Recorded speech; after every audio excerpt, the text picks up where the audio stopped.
खुद का सम्मोहन करना उस अल्टीमेट रियलिटी को जानने। हाँ, हो सकता है ऐसा। बट इन रियलिटी जो मास्टर माइंड है ना, जो सम्मोहन का मास्टर माइंड है मन। क्योंकि ये इंडिविजुअलिटी को पूरा का पूरा मतलब विलुप्त कर देता है एक तरीके से। एक ऐसा सम्मोहन है मन के पास जो, आप खुद सोचो, आत्मा को भुला देता है अपने लक्ष्य से। इससे बड़ा सम्मोहन और क्या हो सकता है। रियलिटी में यही सम्मोहन है, किसी को कंट्रोल करना ये सम्मोहन नहीं है। मास्टर माइंड तो माइंड है ना, इसीलिए सम्मोहन सम्मोहन और कुछ नहीं हो सकता।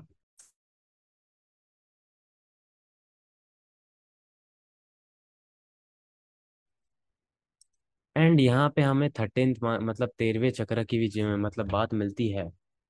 इसको भी हम स्टडी करेंगे।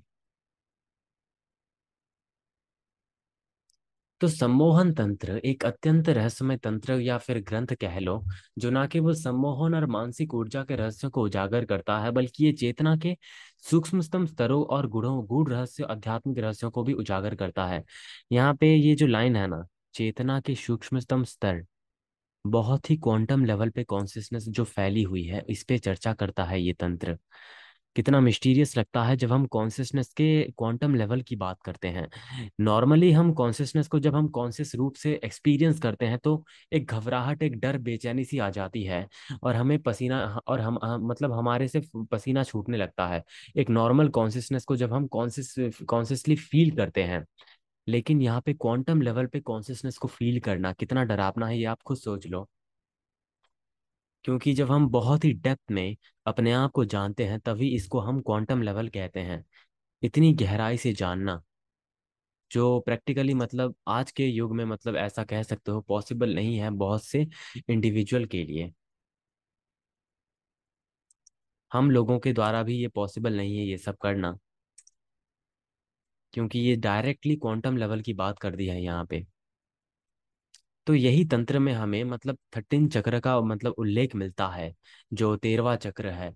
8 से 12, नहीं 8 से 13।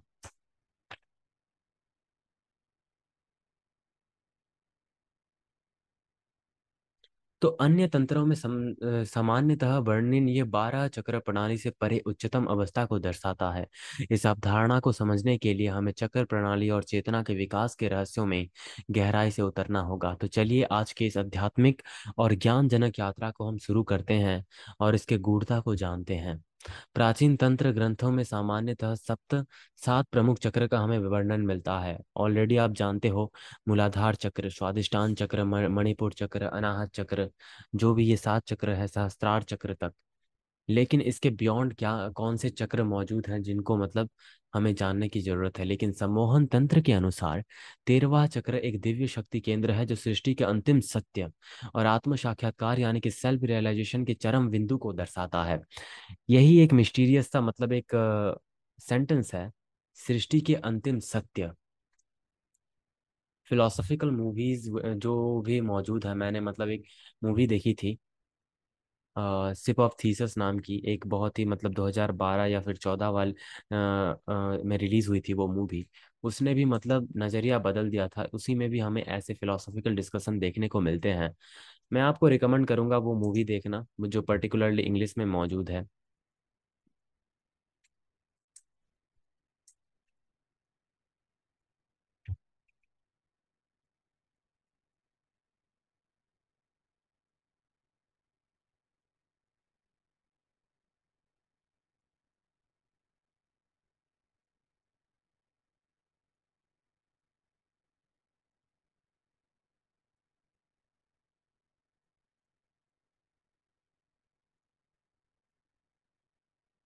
जो अपने में हमने जो दर्शन से ध्यान तक का प्रोग्राम किया था ना, उसमें हमने उन चक्रों को, जो 7 चक्र थे, उनको डिटेल में समझा था कि जो जहाँ जहाँ वो चक्र मौजूद है एक एक करके एक्टिव होता है। अनाहत चक्र मतलब हृदय चक्र तब एक्टिव होता है जब हम भक्ति रस में डूब जाते हैं या फिर किसी के प्रेम भाव में डूब जाते हैं, तब वो एक्टिव होता है। और जब हम मतलब ज्ञान को ग्रहण करते हैं ना, किसी पुस्तक, वेदांत या फिर जो कुछ भी आप पढ़ते हो, जब ज्ञान मतलब जागृत होता है, तब हमारे फोरहेड में जो चक्र मौजूद है वो जागृत होता है। तो अलग अलग लेवल पे डिपेंड करता है। जब काम वासना मतलब घेर लेती है, उस वक्त हमारा मूलाधार जो चक्र मौजूद है नीचे स्तर का, वो एक्टिव होता है। इसी तरह मतलब एनर्जी सेंटर्स में ये उथल पुथल मस्ती रहती है, कभी कौन सा चक्र एक्टिव होता है हमें नहीं पता चलता, लेकिन ये डिपेंड करता है हमारे कार्य प्रणालियों के ऊपर।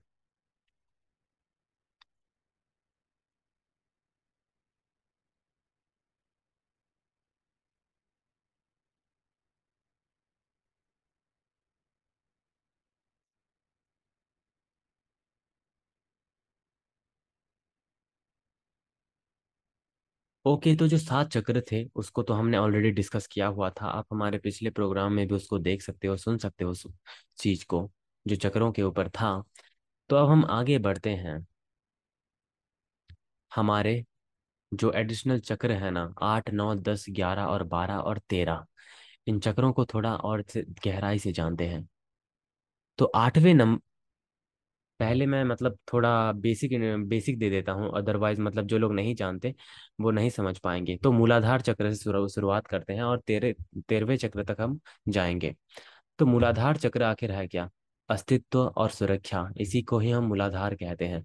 स्वादिष्टान यानी कि वासना और रचनात्मक कलाओं को हम स्वादिष्टान चक्र कहते हैं।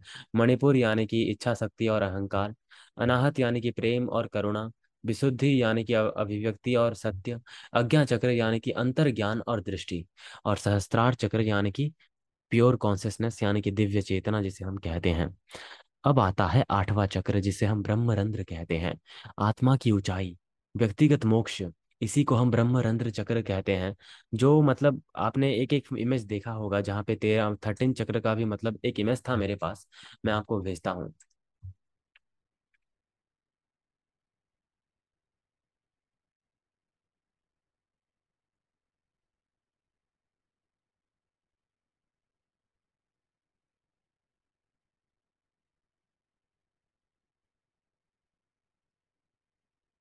पूरा सुप्रीम कॉन्शियसनेस का ये है।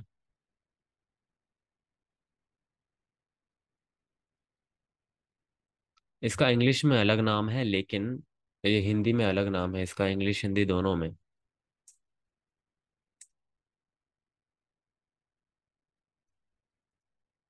ग्रुप में मैंने भेज दिया, वो इमेज आप रखना, क्योंकि जब भी डिस्कशन ये सब होगा ना आपको मतलब पता होगा कि हाँ, ऐसे एडिशनल चक्रस भी मौजूद होते हैं हमारे एंशियंट बुक्स में। मैंने ग्रुप में भेज दिया, आप चेक कर सकते हो। इंग्लिश में इसका अलग नाम है, लेकिन हिंदी में हम इसको अलग बोलते हैं संस्कृत में। तो ब्रह्मरंध्र क्या है? जो आत्मा की ऊंचाई को और व्यक्तिगत मोक्ष को या पाता है ना, तभी ब्रह्मरंध्र में वो पहुंचता है। एक ऐसा चक्र जो ऊंचाइयों में मौजूद है, आत्मा की अनंत ऊंचाइयों में, जहां पर फिजिकल एग्जिस्टेंस मैटर नहीं करता, जहां पर आपका इमोशनल और मेंटल एग्जिस्टेंस भी मैटर नहीं करता। आपका जो मी है यानी कि मैं रूपी अहंकार भी वहां पे मिट जाता है, यही इसी को हम ब्रह्मरंध्र बोलते हैं। अब देन आता है सूर्य चक्र। आपने यहाँ पे देखा होगा लूनर चक्र, सोलर चक्र भी मौजूद है, इंग्लिश में इसका यही नाम है। तो सूर्य चक्र आखिर है क्या? सूर्य चक्र जो ऊर्जाओं का साम्य है, शिव शक्ति का संतुलन है। तो पर्टिकुलरली जितना भी मैंने सूर्य चक्र के बारे में जाना है, ये ऊर्जाओं का एक साम्य है, जहाँ पे सभी ऊर्जा ना, मूलाधार चक्र से लेकर जितने भी चक्र हैं, यहाँ पे वो स्थिर रहती हैं। एक ऊर्जाओं की मतलब, जो ओशो ने बोला था ना कि हमारे आकाश तत्व से परे एक और तत्व है जहाँ पे हम एनर्जी बॉडीज मिलती है, एनर्जी बॉडीज, हाँ। एक तंतु है, जाल, एक बहुत ही बुनियादी जाल बना हुआ है ऊर्जाओं से, इसी को हम सूर्य चक्र बोलते हैं। जहां पर एक व्यक्ति की चेतना पहुंचती है, वहां वो ऊर्जाओं का सार अपने आप में अभिव्यक्त करता है, मैनिफेस्ट करता है अपने आप को ऊर्जाओं के रूप में। लेकिन सूर्य चक्र में तो जो अनंत ऊर्जा मौजूद है, लेकिन उससे परे शीतलता मौजूद है और ज्ञान मौजूद है, जिसको हम चंद्र चक्र बोलते हैं, यानी कि लूनर चक्र। चंद्र चक्र में जो शीतलता और ज्ञान मौजूद है, दिव्यता का एक ज्ञान झलकता है। शीतलता की मतलब एक आनंद आनंद अनुभूत होती है वहां पे, जहां पर मतलब चेतना प्रवेश करती है चंद्र चक्र में। अब आता है गुरु चक्र, दिव्य गुरु के साथ संबंध। यहाँ पे दिव्य गुरु कौन हो सकता है? दिव्य गुरु हमारे अलावा और कौन हो सकता है? हमारे परमात्मा, मतलब हम हमारी खुद की आत्मा के अलावा, जहाँ पर हम अपनी प्योरिटी यानी कि पूरा का पूरा शुद्धि, एक एक तरीके से, मुझे शब्द नहीं मिल रहे इसका, पवित्रता, एक एक आत्मा की पूर्ण पवित्रता, हाँ, ये शब्द अच्छा है। आत्मा की पूर्ण पवित्रता जहाँ पे एहसास होती है, जहाँ पर हम अपने इंडिविजुअलिटी को पूरे पूर्ण पवित्रता के साथ अनुभव करते हैं, इसी को हम गुरु चक्र बोलते हैं, जहाँ पे हम खुद के ही गुरु होते हैं। कितना प्यारा था ये, मतलब। देन आता है परमात्मा चक्र, व्यक्तित्व का पूर्ण विलय, मतलब पूरा का पूरा जो सोल है, जहाँ पे मतलब बारिश की एक बूंद जब मिल जाती है अनंत समुद्र के साथ, या फिर जो नदियां जो अनंत काल से बह रही हैं इस भूलोक में और प्रवेश करती हैं हमारे गंभीर अनंत समुद्र के साथ, इसी को हम मिलन बोलते हैं। एक ऐसा मिलन जो दिव्यता से भरपूर होता है। परमात्मा के इस परमात्मा चक्र, चक्र नाम ही है बस इसका, लेकिन ये परमात्मा की महाआनंद के साथ मतलब भरपूर होता है। चक्रों का ये ज्ञान मतलब नॉर्मल नहीं है, क्योंकि चक्र कहीं ना कहीं हमारे जीवन में एक रोल प्ले करते हैं ऊर्जाओं से, ऊर्जाओं के उच्चतम स्तरों से कह लो, या फिर चेतना के अनंत उच्चतम स्तरों से कह लो, ये कहीं ना कहीं हमारे जीवन में एक रोल प्ले करते ही हैं। इसीलिए ये इतना महत्वपूर्ण है। तो यहाँ पे आपने हमने तो 12 चक्र को जान लिए, जो एडिशनल 5 चक्र थे, ब्रह्मरंध्र, सूर्य चक्र, चंद्र चक्र, गुरु चक्र और परमात्मा चक्र, लेकिन 13वां चक्र क्या है? 13वां चक्र जो पूर्ण आत्मज्ञान और निर्विकल्प समाधि, इस शब्द पे आप ध्यान देना, निर्विकल्प समाधि। और निर्विकल्प का अलग नाम ही है शून्यता का चक्र, जहाँ पर अद्वैतता भी मिट जाती है, द्वैतवाद मिट जाती है, जहाँ ना तो अंधकार और ना ही प्रकाश एग्जिस्ट करता है और ना ही कोई ध्वनि, जहाँ पे तरंगे काम नहीं करती, ऊर्जा का समस्त सार विलय हो जाता है, जहाँ पे परमात्मा का भी कोई एग्जिस्टेंस नहीं बचता, जहाँ पे कुछ भी, ये कुछ भी नहीं मौजूद होता, वहाँ है शून्यता। पूर्ण अस्तित्व का विलन, मतलब जब विलन हो जाता है, मतलब विलय हो जाता है ना, उसी को हम शून्यता कहते हैं, सहस्त्रार से भी परे। एक ऐसा चक्र भौतिक शरीर के, भौतिक नहीं बल्कि मूल शक्ति के उच्चतम कंपन में स्थित है वो। ये वो अवस्था है जहाँ अंग, अहम, मतलब अहम से अहम तो बहुत छोटी चीज हो जाती है, अहम नहीं।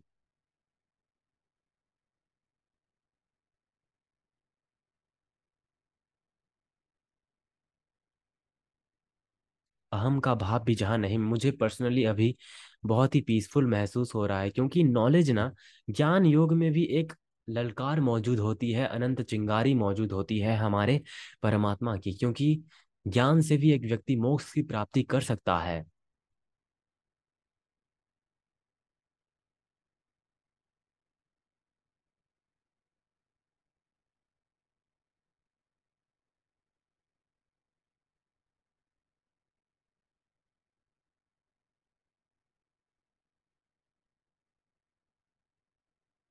पर्सनली एक बहुत ही अंदर से एक सुकून महसूस हो रहा है जब मैंने एक परतों से इसको इमेजिन करना शुरू किया ना, जो ब्रह्मरंध्र, सूर्य चक्र, चंद्र चक्र, गुरु चक्र। अभी मैंने एक्चुअली क्या किया कि मैंने अपने रूम के लाइट्स को पूरा ऑफ कर दिया, पूरा शट डाउन है, हर एक चीज ब्लैंक है, और मैं बस बोलते चला जा रहा हूँ एक एक कॉन्सेप्ट को मतलब समझ के, जो भी मैंने इसका जाना था। आंख बंद करके जब मैं बोलता चला जाता हूँ तो एक अलग ही वे में एक्सपीरियंस करता हूँ कि हाँ, मैं भी इस ज्ञान के साथ धीरे धीरे अपने आप को आगे बढ़वा रहा हूँ।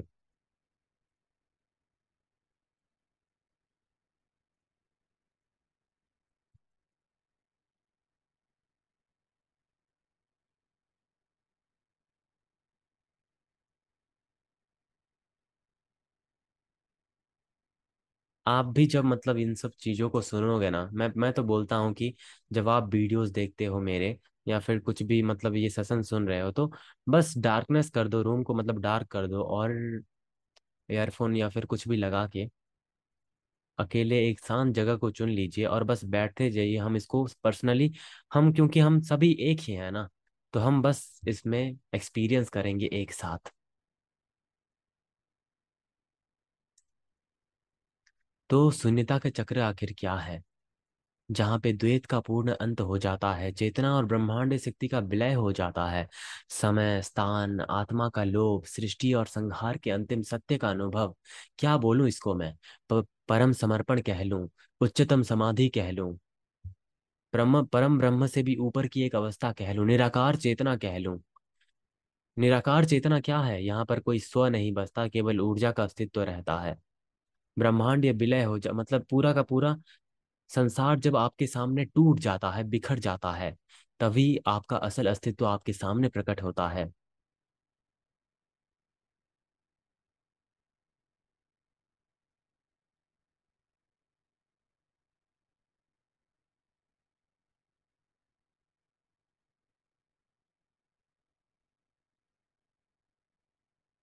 और भी बहुत सारे नॉलेज है यहाँ पे, आपको एक एक करके शेयर करता हूँ मैं, पैसेज के साथ, जो भी मतलब मैं नॉर्मली पढ़ता आया हूँ।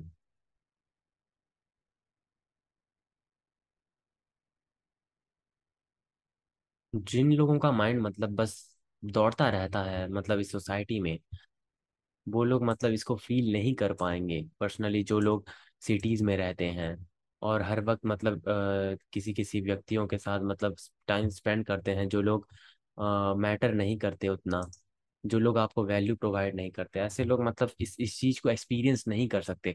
जब तक आप अपने आप को आइसोलेट नहीं करते ना, तब तक ऐसी चीजें फील नहीं हो पाएंगी। आइसोलेशन इज एवरीथिंग, क्योंकि पर्सनली मेरे एक्सपीरियंस से, क्यों डार्कनेस ने मुझे बहुत कुछ सिखाया है। एक्चुअली अंधकार ने प्रकाश का मार्ग बताया है।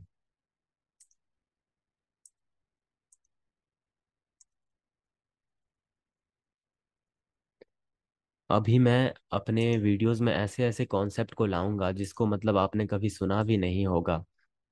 एंड मैं सोच रहा हूँ कि हम सभी कैसा रहेगा अगर हम सुबह ध्यान करें तो। एक ये कैसा रहेगा?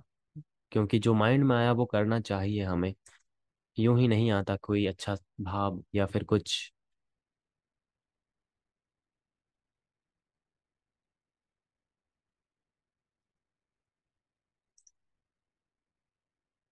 क्योंकि जो लोग मतलब देर से सोते हैं वो लोग जल्दी जागने का प्रयास करेंगे। देन 4 से 5 हम मतलब मेडिटेशन करेंगे, 5 से 6 हम वैदिक नॉलेज और जो भी स्तोत्रम है, निर्वाण षटकम जैसी चीजों को मतलब पाठ करेंगे, तो दिन मतलब एक ऊर्जामय हो जाएगा। देखता हूँ, मैं समय निकालता हूँ इस चीज के लिए, मैं बाद में आपको नोटिफाई करूंगा।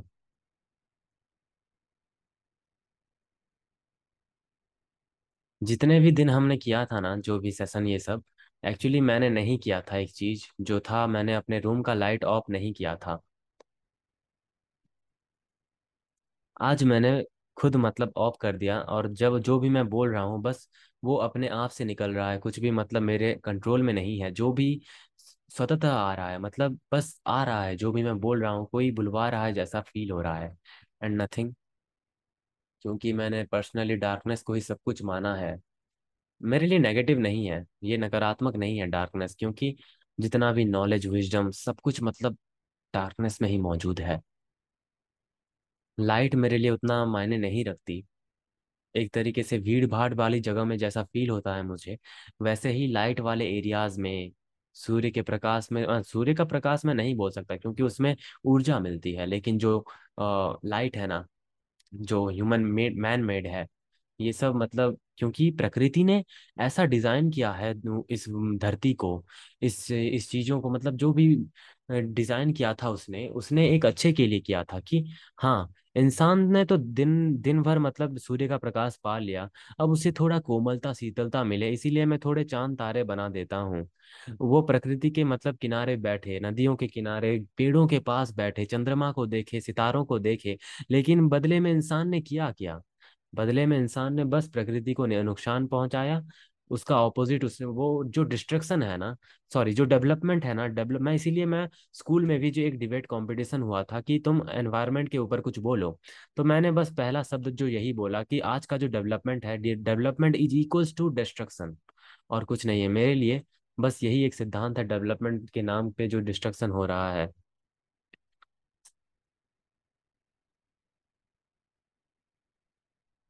हाँ, तो मैं बोल रहा था कि प्रकृति ने बनाया के लिए, लेकिन इंसान ने इसका मिसयूज किया। उसने ऑपोजिट चीजें बना डाली, जैसे कि शायद कहीं कहीं जरूरी हो सकती हैं, पर इससे वो कभी पीस फील नहीं कर पाएगा जो एक्चुअल पीस है।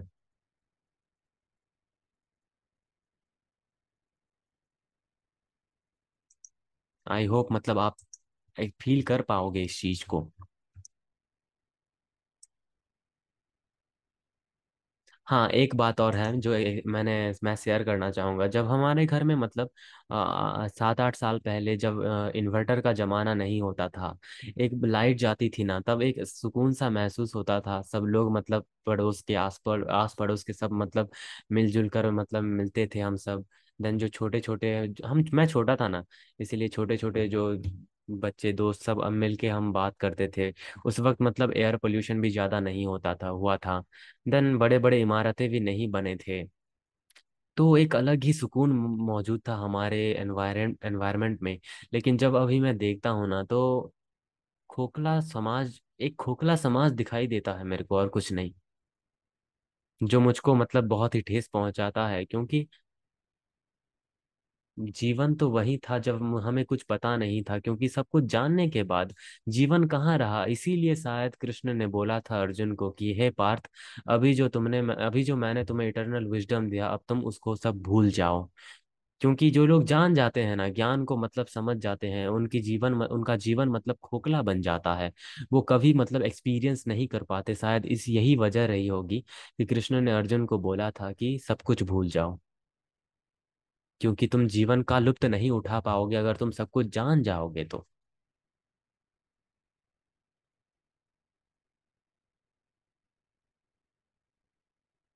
पर्सनली आज मुझे बहुत अच्छा लगा, जो मैंने अपने अंदर की बात शायद मैं अपने आप बोलता चला जा रहा हूँ बिना रुके। सम्मोहन मैं, हाँ, सम्मोहित हो चुका हूँ अपने आत्मा से, ऐसा कह सकता हूँ मैं।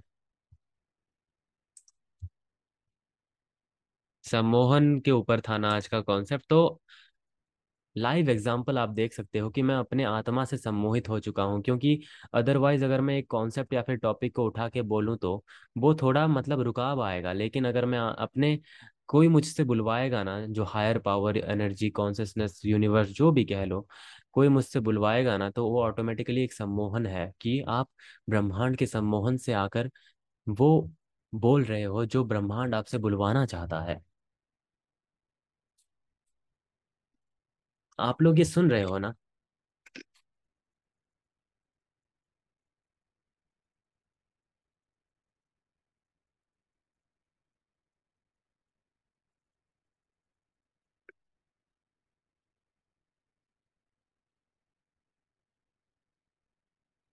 तो एंड में बस यही एक मतलब छोटी सी एडवाइस शेष रह जाती है जीवन के एंड में, कि सब कुछ भूल जाना ही हमारे लिए बेहतर है। कुछ जानने का प्रयास ना करना। हाँ, बुढ़ापे की बात कर रहा हूँ, या फिर ये कह लो कि जब आपको मतलब एनलाइटमेंट का थोड़ा थोड़ा फील होने लगे कि हाँ, अब मुझसे फर्क नहीं पड़ता कि कोई मर जाए, कोई कुछ भी हो जाए, मेरे जीवन में कुछ ना कुछ हो जाए ना,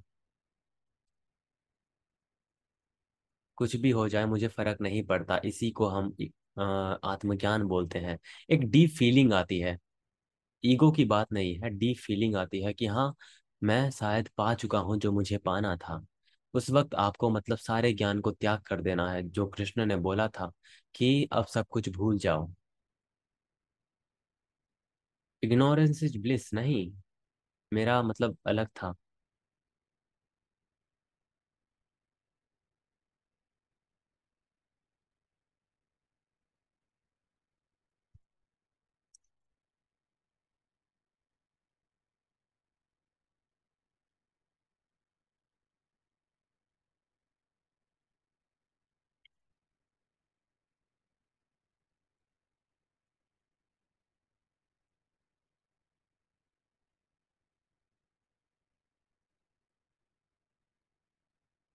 कल्पना में आखिर कितनी शक्ति होती है? सब ज्ञान को भूल जाना इग्नोरेंस ही हुआ ना। भूलना मतलब ऐसे भूलने की बात नहीं है जैसे कि हम सोचते हैं। अज्ञान की बात नहीं हो रही यहाँ पे। हाँ, मैंने मतलब बोला था पहले भी कि अज्ञान में ही मतलब ज्ञान छिपा होता है, एक बहुत ही गूढ़ ज्ञान जो मतलब शब्दों से परे होता है। यहाँ पे अज्ञान की बात अलग है। एंड अज्ञान दो प्रकार के होते हैं। अगर आप गौर से देखोगे ना इस चीज को, अज्ञान दो प्रकार के होते हैं। एक अज्ञान जिसको हम बोलते हैं जो भी मतलब बेकार टाइप बिहेवियर देते हैं, जिनको मतलब कॉमन सेंस नहीं होता, उनको हम अज्ञानी बोलते हैं। लेकिन एक और प्रकार का अज्ञान होता है जिसको हम मतलब ज्ञानहीनता बोलते हैं। जब हम मतलब सब कुछ भूल जाते हैं और अज्ञानता में अज्ञानता को फील करते हैं ना, इसी को हम मतलब असली अज्ञान बोलते हैं। कि जब हम डीप नॉलेज को फील करते हैं, एक अलग ही मतलब मैं कैसे एक्सपीरियंस को कैसे मतलब शब्दों में बोल सकता हूँ, आप नहीं समझ पाओगे इस चीज को। तो कल्पना के ऊपर एक बात कहना चाहूंगा, यानी कि इमेजिनेशन के ऊपर एक पैसेज मैं यहाँ पे दोहराना चाहूंगा। एक बहुत ही दार्शनिक और काव्यात्मक रूप से मैंने लिखी थी कल्पना के ऊपर। तो आप इसको गौर से सुनना और मैं इसको ग्रुप में भी भेज दूंगा।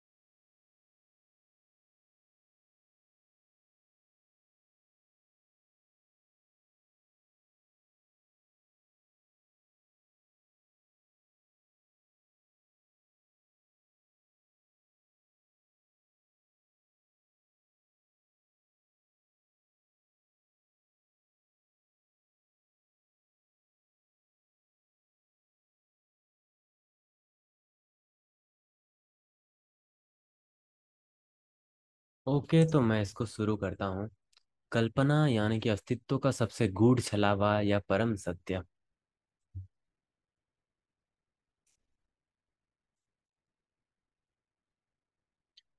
क्योंकि कल्पना में एक रहस्य छुपा हुआ है।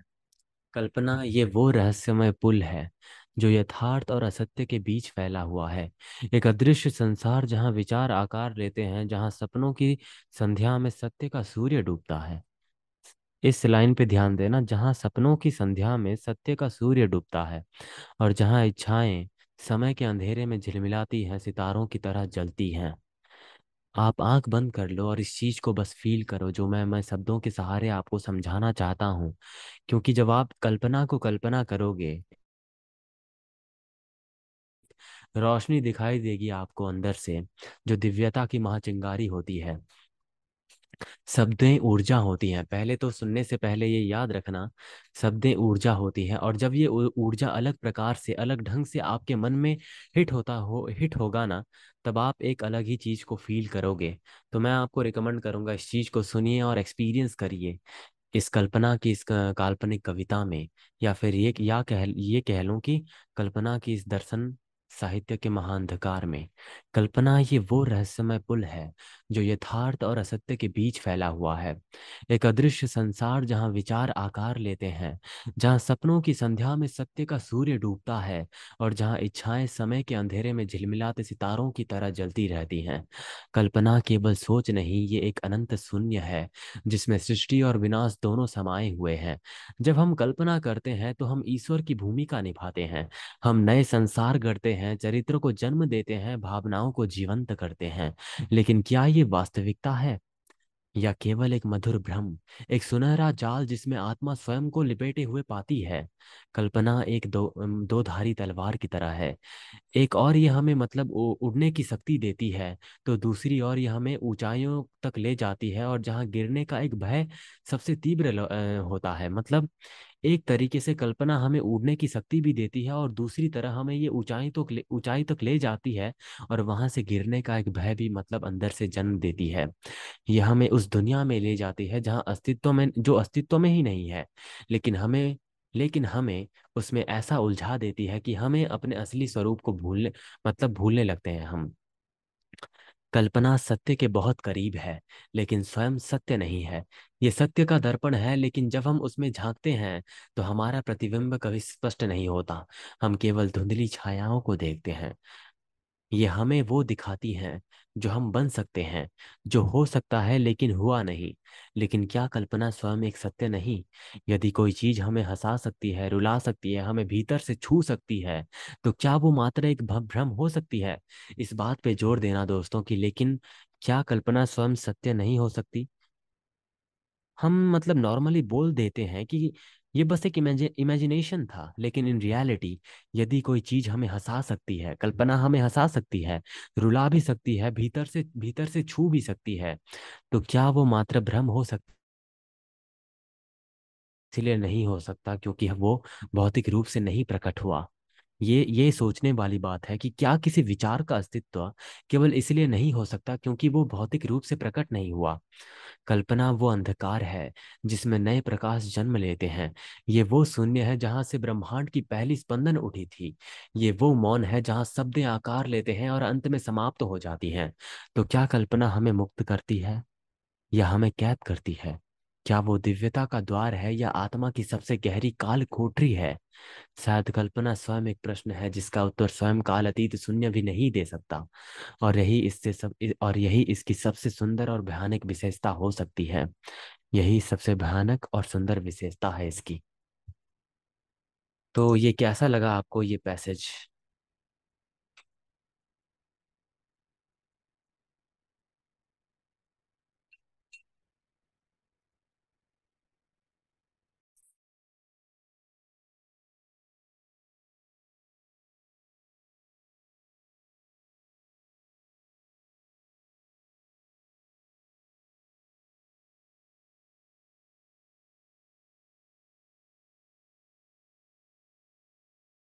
अगर आपने इन शब्दों को मतलब गौर से मतलब फील किया होगा ना, ध्यान दिया होगा ना एक एक शब्दों को, तो आपको मिलेगा कि दार्शनिक रूप से ऐसे शब्दें प्रयोग हुई हैं इसमें, इस छोटे से पैसेज में, जहां आपको मतलब हर एक विजडम का एक छोटा छोटा भाग मिलता है।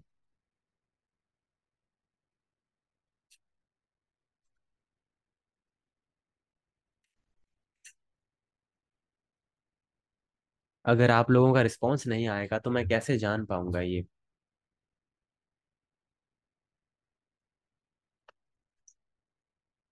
इस पे मतलब जितने भी पैसेज मौजूद मौजूद है ना, इस पे एक वीडियोस मैं बना दूंगा। क्योंकि ऐसे बहुत सारे अधूरी चीजें हैं जिसको मैंने मतलब कंप्लीट नहीं किया अभी तक, समय के अभाव के कारण, और भी बहुत से रीजंस हैं। लेकिन जब मैं करूंगा आप इसको सुनना जरूर।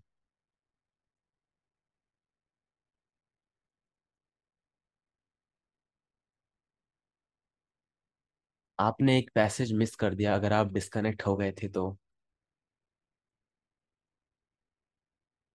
कल्पना के ऊपर बहुत ही सुंदर पैसेज था।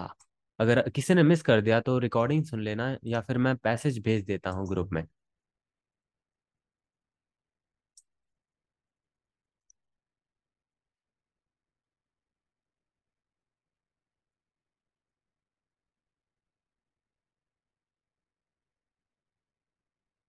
एक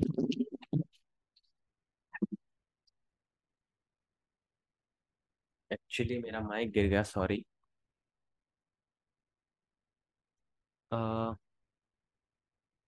वॉइस क्लियर है? क्योंकि मैंने रूम को डार्क कर दिया था ना, इसलिए माइक गिर गया थोड़ा। कभी मैंने मतलब आज तक जितने भी किया है ना सेशन, मैंने कभी मतलब रूम डार्क नहीं किया था। आज क्योंकि मतलब एक फील आया कि हाँ मुझे आज डार्क करके ही मतलब बोलना चाहिए। तो अगर आपने कल्पना के ऊपर ये पैसेज मिस कर दिया तो सुन लेना थोड़ा।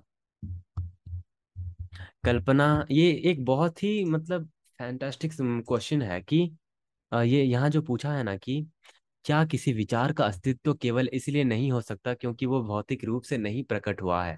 ये छोटा सा मतलब लाइन काफी है आपको मतलब सोच में डालने के लिए, कि जो हम इमेजिन करते हैं वो इसीलिए मतलब हम इसको नकली समझते हैं क्योंकि बस वो फिजिकली एग्जिस्ट नहीं करती। क्योंकि मन भी, मैं दिमाग की बात नहीं कर रहा, ब्रेन की बात नहीं कर रहा, मैं माइंड की बात कर रहा हूँ। तो जो मन है ना, वो फिजिकली एग्जिस्ट नहीं करता, लेकिन वो रियलिटी में एग्जिस्ट करता है ना, इसीलिए हम सोच पा रहे हैं, हमारे विचार सक्रिय हैं। ये इसमें एक बहुत बड़ा सत्य छुपा हुआ है जो हम कल्पना करते हैं। हो सकता है कि ये भी एक अलग ही डायमेंशनल या फिर एक टाइप का कॉन्शियसनेस हो। इमेजिनेशन शुड भी मतलब एक कॉन्शियसनेस हो सकता है। कुछ भी हो सकता है, हम इसको मतलब नहीं जान पाएंगे, लेकिन कल्पना में भी यहाँ पे मैंने नहीं बोला क्या, यदि कोई चीज हमें हंसा सकती है, रुला सकती है, हमें भीतर से छू सकती है, तो क्या वो मात्र भ्रम हो सकती है? नहीं। क्योंकि कभी कभी हम इमेजिन करके डर जाते हैं, कभी कभी इमेजिन करके जोक्स बना बना के मतलब हम हंसने लगते हैं, किसी को कहाँ बिठा दिए, क्या कर दिए। ये भी एक मतलब हो सकता है, कोई अलग ही चीज हो सकती है। कल्पना वो अंधकार है जिसमें नए प्रकाश जन्म लेते हैं। ये वो शून्य है जहां से ब्रह्मांड की पहली स्पंदन उठी थी। हाँ, यहाँ पे मतलब ये जो लाइन है ना, मैंने ये इसलिए ये लिखा क्योंकि ऋग्वेद में जो हमारा मंडल है ना, 10वें मंडल में जो नासदीय सूक्त है ना, वहाँ पे पुरुष ने क्या किया, उसके वहाँ पे लिखा है, आप पढ़ना हमारे नासदीय सूक्त में। जब वो पुरुष अपने एग्जिस्टेंस में आए थे, तो पहले उनके स्वभाव मतलब पहले उनके मन मतलब मन में आया, जो कॉस्मिक माइंड है, उन्होंने सोचा कि मुझे सृष्टि रचना करनी चाहिए। तो इसलिए मैंने यहाँ लिखा है कि ये वो शून्य है जहां से ब्रह्मांड की पहली स्पंदन उठी थी। सृष्टि रचना की स्पंदन की बात की है मैंने यहाँ पे, क्रिएशन।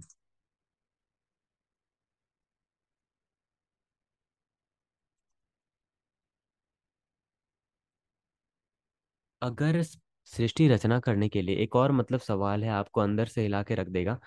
अगर सृष्टि रचना करने के लिए पुरुष ने अपने आप को अंशों में विभाजित किया है, खंडों खंडों विखंडों में, हर खंड में अपने आप को विभाजित किया है, प्लैनेट्स, स्टार्स, जितने भी मतलब मिल्की वे गैलेक्सीज जो भी हैं, ऐसा नहीं हो सकता क्या कि अगर पुरुष ने हमें भी विभाजित किया हो, जितने भी मतलब लिविंग बींग्स हैं, पॉसिबल है ये एक चीज, मतलब हम भी पुरुष का एक पार्ट हो सकते हैं।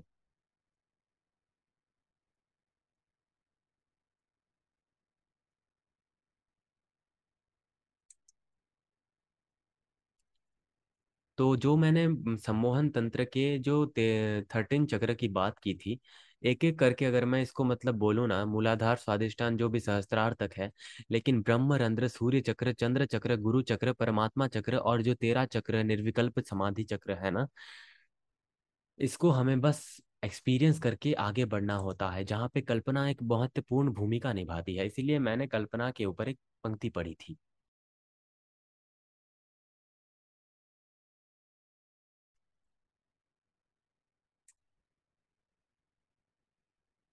जो भी बोलिए, मतलब आज एक अलग ही फील हो रही है मतलब अंदर से।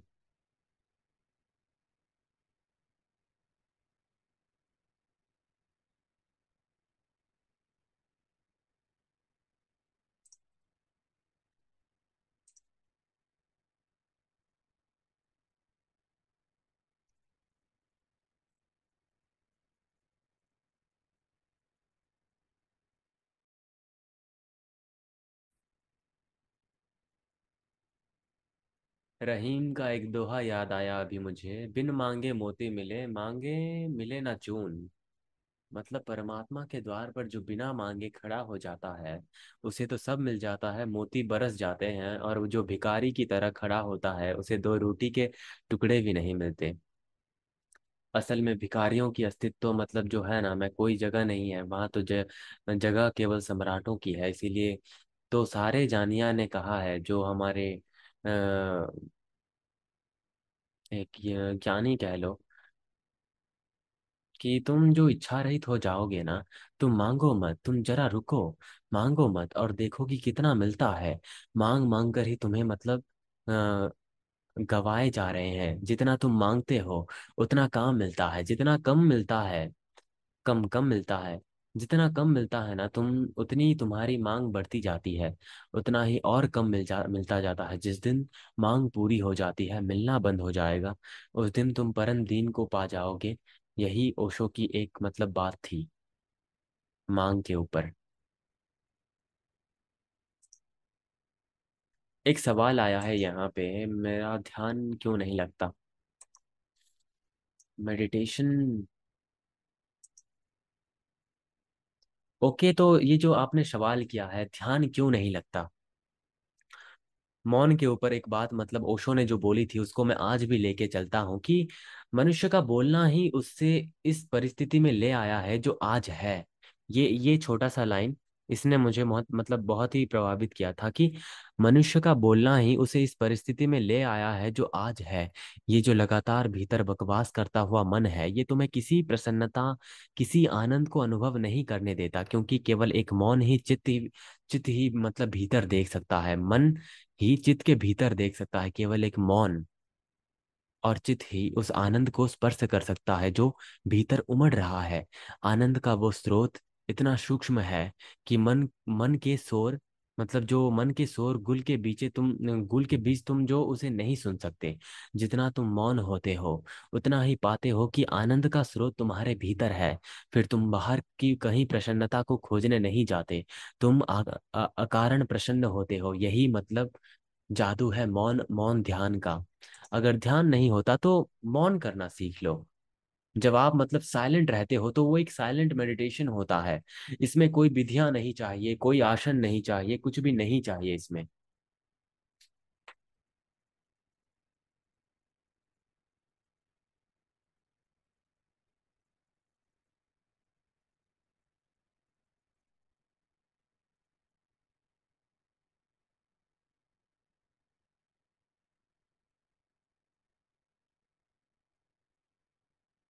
आप आज मैं मतलब एक डीप फ्लो में हूँ, तो जो भी कॉन्सेप्ट टॉपिक आप मुझे पूछोगे दोगे ना, तो उस पे एक अलग ही मतलब शब्दें रखूंगा मैं, क्योंकि बहुत अच्छा फील हो रहा है इन शब्दों के प्रभाव से।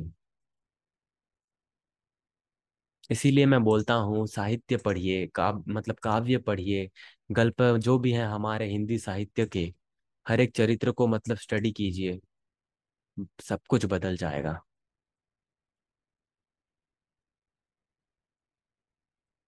हाँ, ये बेस्ट क्वेश्चन था कि क्या सब कुछ एक मेडिटेशन है। जब आप नेचुरल स्टेट को अचीव करोगे ना मेडिटेशन के, तो आपको मिलेगा कि ये संसार क्या होगा अगर ये संसार, ये ब्रह्मांड सब एक ध्यान हुआ तो। फिजिकली नहीं, एक ध्यान मतलब जो ध्यान में जो हमें स्थिरता, कोमलता, ये शीतलता महसूस होती है। पूरा ब्रह्मांड ही मतलब ध्यान हुआ तो ये बहुत शून्यता से भी बढ़कर एक चीज आ गई। ये तो समग्र ब्रह्मांड एक ध्यान है, जहाँ पे ध्यान को अगर आप देखोगे तो शून्यता भी मतलब ध्यान ही है एक मतलब अनएक्सप्लेन, मतलब एक हम शब्दों के सहारे इसको एक्सप्लेन नहीं कर सकते इस चीज को भी।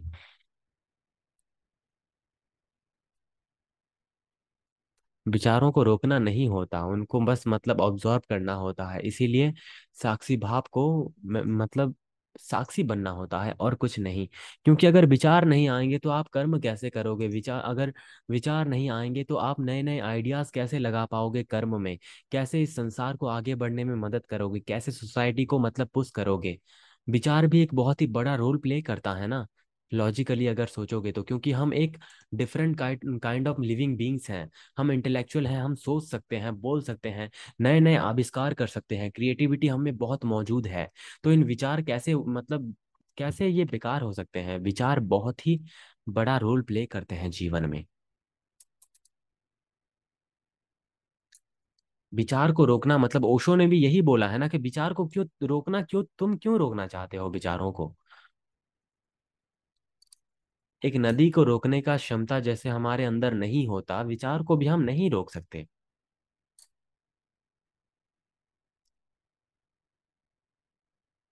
इससे क्रिएटिविटी भी लॉस होने का चांस होता है ना। जो भी हम जीवन में आगे करना चाहते हैं, या फिर सोसाइटी को कुछ देना चाहते हैं, या फिर नेक्स्ट जनरेशन के लिए एक फुटप्रिंट छोड़ना चाहते हैं समय के इस अनंत पहिए में।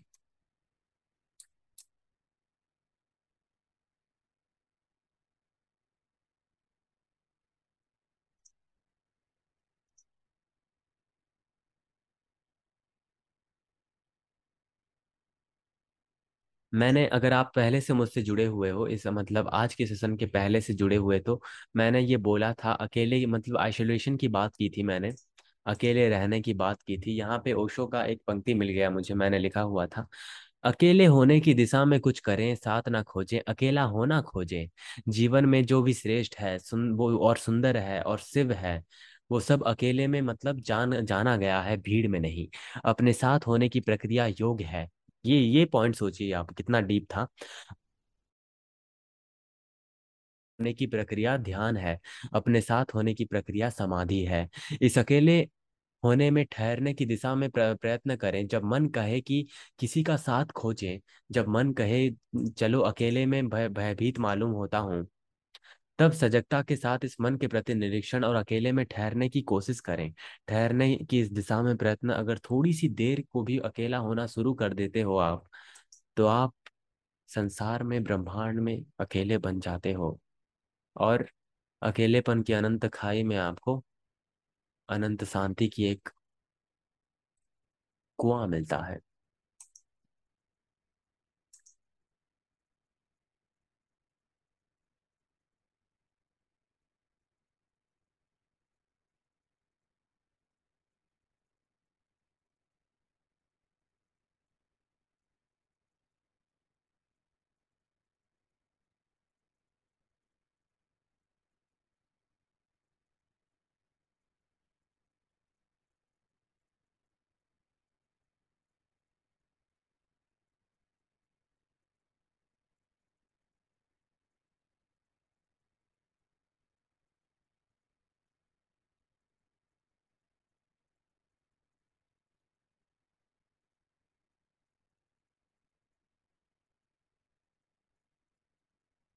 कुछ लोग अकेले रहकर अपने ओवर थिंकिंग से पागल भी हो जाते हैं।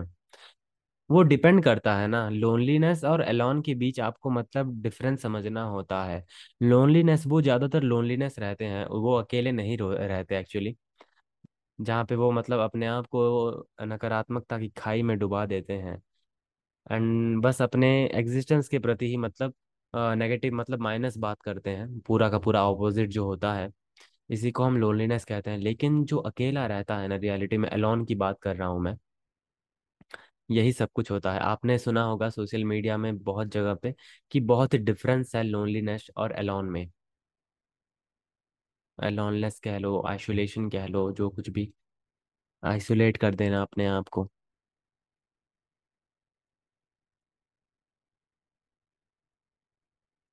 और मैं यही रिकमेंड करूंगा सभी को, लिटरेचर्स, पोइट्री, इनमें डूब जाना, क्योंकि इसमें ही मानवता की एक सुंदरता झलकती है। पर्सनली मुझे कृष्ण जी की चेतावनी जो रामधारी सिंह दिनकर ने लिखी थी ना, वो बहुत अच्छी लगती है। और भी बहुत सारे कविताएं।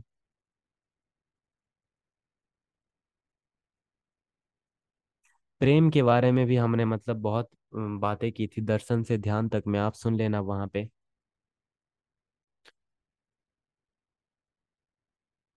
अकेलेपन में किसी की याद आती है और एकांत में स्वयं का एहसास होता है। एक तरीके से हम अपने आप को ही मतलब ढूंढने लगते हैं एकांत में। बहुत ही अच्छी बात है ये। If one feels incomplete then he will be lonely, if one is complete then he is alone। हाँ, ये बेस्ट डेफिनेशन था।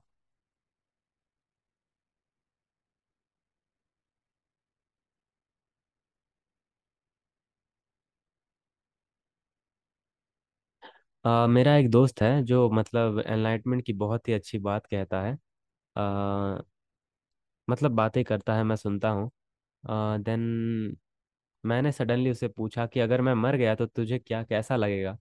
तो उसने मुझे मतलब गुस्से से कहा कि ऐसी बात क्यों करता है, अगर तू रियलिटी में एनलाइटमेंट पाना चाहता है तो मेरे डेथ से क्यों तू मतलब शोक प्रकाश करेगा। तब वो चुप हो गया। यही डिफरेंस है हमारे मतलब आवेगों पे, मतलब काबू नहीं है। देन बहुत कुछ है, कि सबको सबको तो मरना ही है, कोई भी मतलब इमोर्टल नहीं है। हर एक चीज मोर्टल है ना, इमोर्टल कुछ भी नहीं है। सो सबका एक टाइम होता है, और क्या।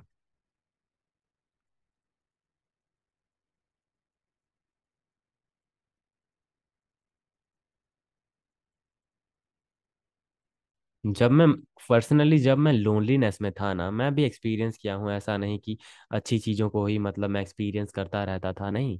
मैंने भी नेगेटिव चीज़ों को बहुत ही डीपली एक्सपीरियंस किया है। लोनलीनेस की बात करता हूँ मैं। तो जब मैं लोनलीनेस में था ना, तो मैं भी मतलब यही एक्सपीरियंस करता था, नेगेटिव चीज़ों को, ओवर थिंकिंग को। देन पर्सनली मैं डेथ को एक्सपीरियंस करता था कि क्या होगा जब मतलब मैं अपने जीवन के अंत में रहूँगा, एंड मेरे अपने ही कुछ मतलब मुझे लेके अग्नि में जला देंगे। कितना बेकार सा थॉट, मतलब बेकार तो नहीं, ये जीवन का सत्य है। कितना गहरा थॉट है ये कि जब अग्नि में एक शरीर जब जलता है, चेतना तो नहीं होती, होती नहीं होती, हमें कुछ भी नहीं पता क्या होता होगा क्या नहीं।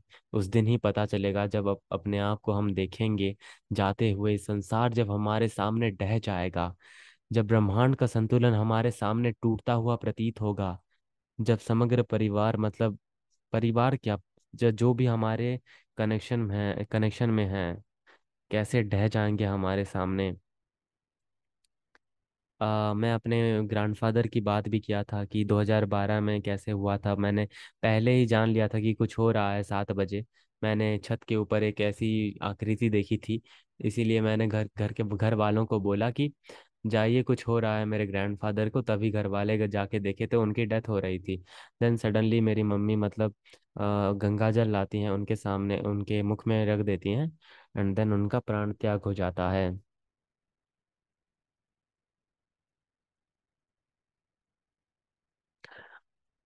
एकेडमिक्स एज ये सब मतलब एक अलग ही वीडियो में बोल दूंगा।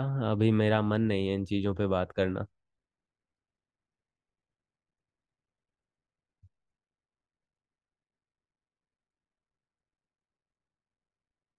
साकिक।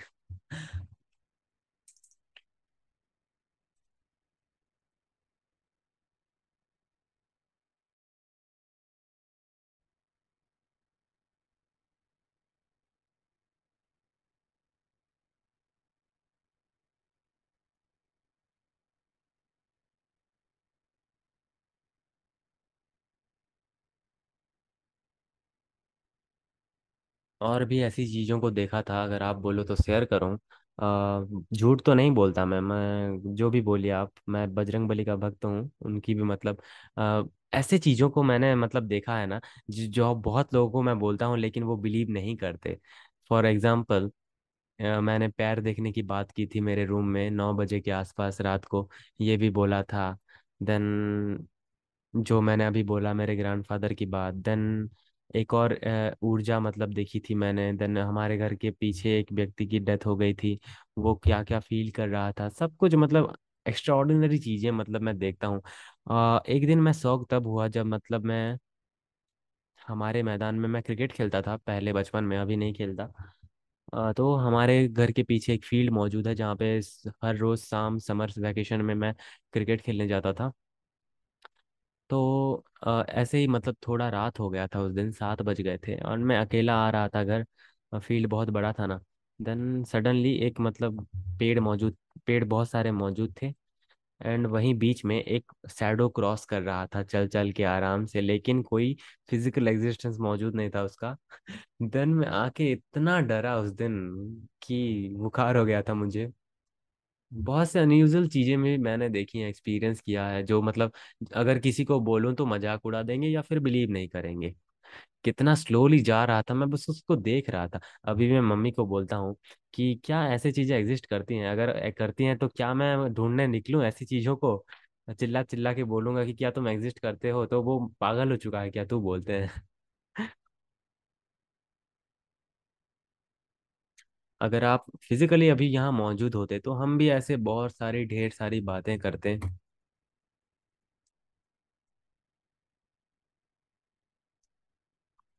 खैर ये रिकॉर्डिंग्स तो मौजूद होंगी, जो दूसरे लोग सुनेंगे मैं यूट्यूब पे डाल दूंगा इन चीज़ों को। हाँ, ऐसी चीज़ों का एक्सपीरियंस करने के लिए तंत्र है, लेकिन तंत्र में एक छोटा सा भी अगर मिस्टेक आया ना, तो बोलते हैं बहुत ही डेंजरस है ये चीज़। क्योंकि तंत्र में जो रिचुअल्स प्रैक्टिसेस मौजूद हैं बहुत ही डेंजरस होती हैं, वो ध्यान से ही करना होता है इन चीज़ों को।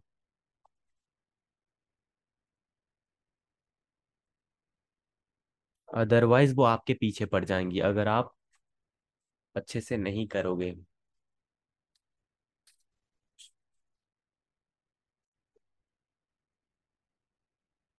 मेरे दोस्त मुझसे पूछते हैं एग्जाम आने के बाद, जो बोर्ड एग्जाम्स आते हैं, कि तू टेंशन क्यों नहीं लेता एग्जाम का। आज भी एक दोस्त पूछ रहा था, 1 महीने बाद एग्जाम है और तू अभी वीडियोस बना रहा है, ये सब कर रहा है। एग्जाम्स तो बहुत छोटी चीज हो गई, क्योंकि जो व्यक्ति मतलब बचपन से मतलब कुछ सालों से वेद पढ़ रहा हो, ये सब पढ़ रहा हो, ये नॉलेज नॉलेज ही सब कुछ, मतलब ज्ञान योग अपना चुका हो, तो ये छोटी छोटी एग्जाम्स की किताबें क्या होंगी ये। पहले से ही सिलेबस दे दिया, पैटर्न दे दिया, तो क्या ही चाहिए अब।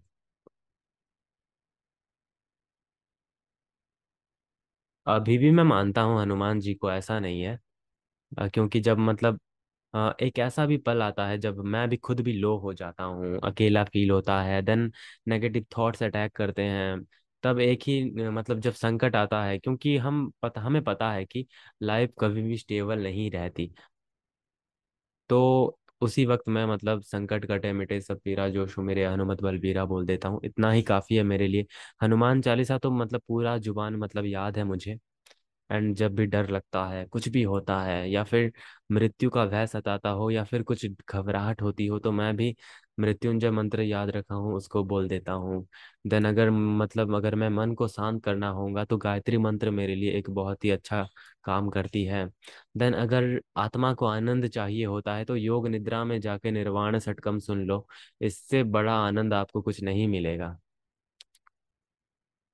ये जो फोन, ये जो एयरफोन्स जो मौजूद है ना, हेडफोन्स जो भी है, इसको इन चीजों के लिए उपयोग कीजिए जो आपको मतलब आपके माइंड को बहुत ही क्लेम कर देंगे, मतलब काम कर देंगी। इतना अच्छा लगता है ना ये चीजें। अगर एक इंसान चाहे तो इन मोबाइल फोन्स के सहारे भी लिबरेशन को प्राप्त कर जाएगा। इतना सिंपल हो चुका है ये चीजें।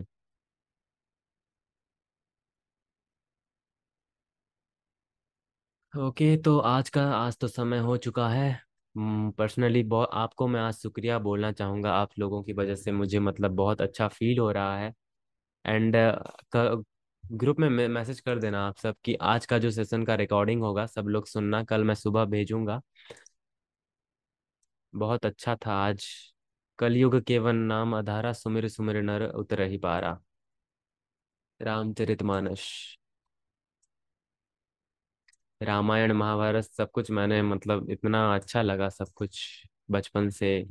आज भी देखता हूँ मैं रामानंद जी का रामायण, देन रामानंद सागर जी का रामायण महाभारत। देन मैंने ये भी देखा है बेताल का जो था ना, अगर आपने देखी होगी बेताल पचीसी, जो भी एक प्रोग्राम आता था पहले, मैं यूट्यूब पे देखा हूँ। देन उपनिषद गंगा देखा है मैंने।